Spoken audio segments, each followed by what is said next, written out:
There was a bit of positive news from the Premier today about the reopening of gardening centres like this popular spot, Fiesta Gardens. It's near Christie and Bloor. Although the Premier did not announce anything specific, he did suggest that gardening centres like this one will be able to open soon, which will be a crucial step for this industry, which depends on most of its business on this very small spring window.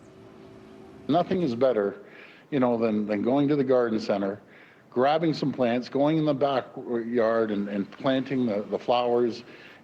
I said the same thing at Cabinet. It's good for mental health. It gets people outside. We need to get going. So just stay tuned. Good news is coming for the garden centers. An announcement has been expected for some time to give Ontario's growers and garden centres and nurseries a chance to recoup major losses they've suffered already. This picture is of Easter flowers from Niagara that had to be dumped because they couldn't be sold. So for industry insiders, it's a bit disappointing that Premier Ford hasn't yet pulled the trigger, but it's a step in the right direction. Pam, this is a vital time for garden centers. They do 80% of their sales 6 weeks of business. Their biggest weekends, of course, Mother's Day and the long weekend. If they don't get these sales, those plants are going to go to the compost pile. Our Frank Ferragini is not only Breakfast Television's resident gardener and owner of a large garden centre, Bradford Greenhouses, he's also a spokesperson for Landscape Ontario, the trade association representing the industry.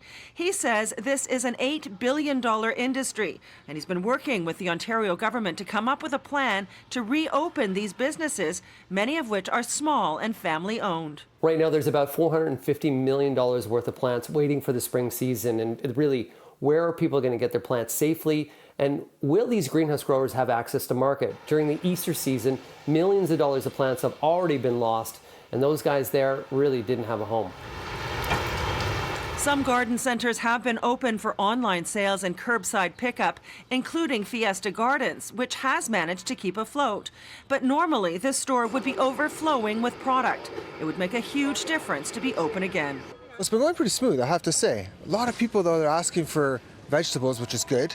It's very good. People are curious, whatnot. They want to start their vegetable gardens. They're bored at home. However, it's still too early for a lot of vegetables, so we just have the cool season varieties in right now. Dino Vergona agrees with the Premier that opening gardening centres would not only help these businesses, many of which are on the edge of collapse, but gardening as an activity is a wonderful way to enjoy the outdoors and can be important to mental health in these stressful times.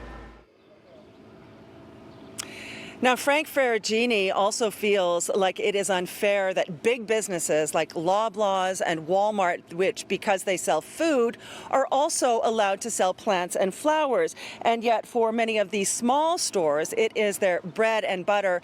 And if they are not able to open soon, they feel that they will not be able to survive.